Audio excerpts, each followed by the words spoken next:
कपड़े धोने वाली बहू। शादी के पहले से ही विभा को कपड़े धोने का बड़ा शौक था। कभी नल के नीचे तो कभी तालाब के पास। अरे मेरी नीली वाली लुंगी नहीं दिख रही है। विभा की अम्मा, कहाँ रखी है लुंगी? अरे वो तो विभा ने परसों ही धोकर रखी थी आपकी अलमारी में, देखो वहीं होगी। वो ना मैंने आज धो दी, मुझे लगा कि गंदी हो गई होगी। अरे कैसे गंदी हो गई थी? उसे तो मैंने पहना भी नहीं। हे भगवान, इस लड़की के कपड़े धोने की आदत से परेशान हो गया हूँ मैं। जितना तो घर में राशन नहीं आता, उससे कहीं ज्यादा डिटर्जेंट पाउडर का खर्चा है। इसकी शादी करवा दो, शादी जाए अपने घर में ही करे काम, फिर चाहे घर के कपड़े धोने हो या पूरे गांव के।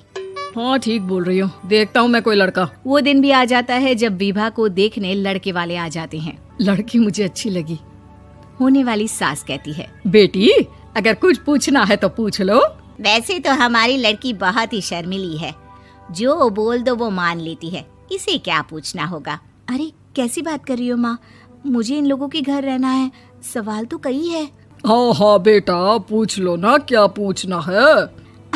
आप लोगों के घर कपड़े कौन धोता है? सास का मुंह बन जाता है। देखो, अगर तुम ये कहना चाहती हो कि तुम्हें कपड़े धोने नहीं आते तो सुन लो, कपड़े मैं ही धोती हूँ, लेकिन तुम्हारे आ जाने के बाद मैं रुमाल तक नहीं धोऊंगी। अरे चुप रहना भाग्यवान, बहू बेचारी घर आई नहीं, उसे डराना शुरू कर दिया। वो क्या है ना बिटिया, अभी तक तो ये कल्लू की माँ ही धोती थी, लेकिन अब तुम्हारे पापा तो दहेज में वॉशिंग मशीन देंगे ही। तभी विभा की माँ बोल पड़ती है, सवाल भी पूछा तो क्या। वैसे भाई साहब, मशीन की तो फिर भी कपड़े धोने की कैपेसिटी होती है। मतलब जो बिटिया दे रहे हैं ना विभा, इसे कपड़े धोने का बहुत शौक है। ये आप लोगों के क्या, आस पड़ोस गांव मोहल्ले सबके कपड़े धो दे और उफ तक ना करे। बाहर देखा नहीं आपने कितने कपड़े सूख रहे हैं? सब हमारी बिटिया ने ही तो धोए हैं। बस भी करो ना माँ, शर्म आ रही इतनी तारीफ सुनकर।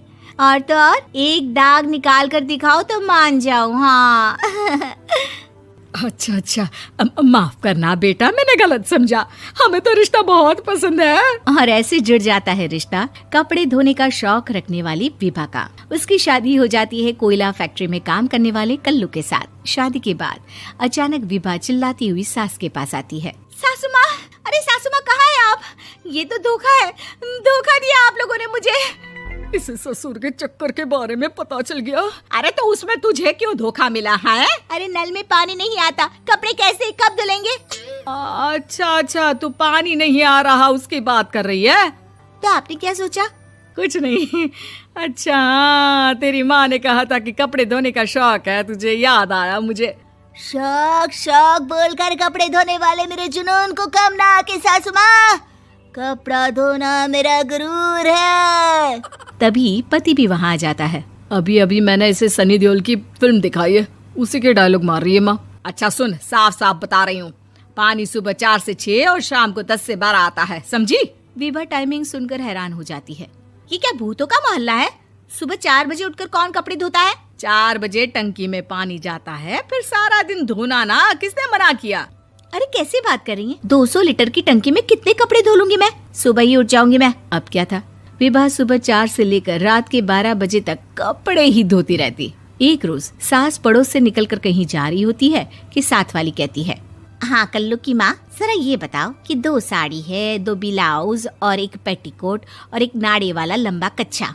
हाँ तो? अरे तो क्या, कितना लोगी धुलाई ये बताओ। धोबन दिख रहे हैं हम क्या? हमारे पति सरकारी नौकरी से अभी रिटायर हुए हैं और बेटा सुपरवाइजर है कोयला फैक्ट्री में। धोबन समझ रखा है हमें।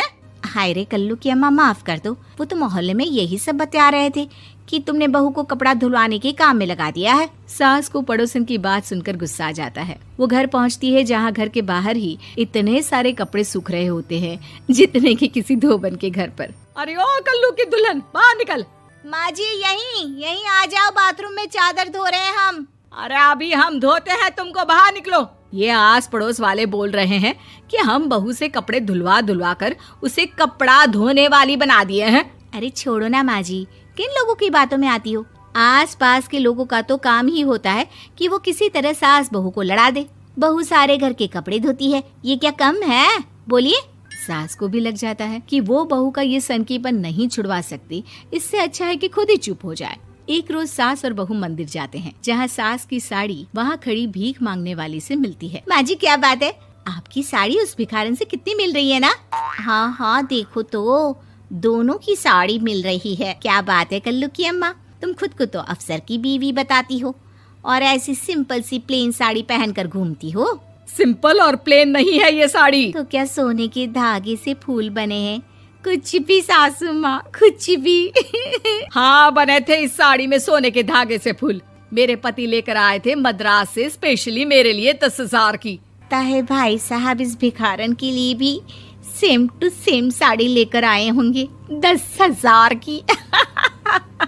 सास उस वक्त तो कुछ नहीं कहती, लेकिन बहू के साथ घर आती है और अलमारी से एल्बम निकाल कर लाती है। ये साड़ी देख रही है, ये वही साड़ी है जिसे मैंने अभी पहना था।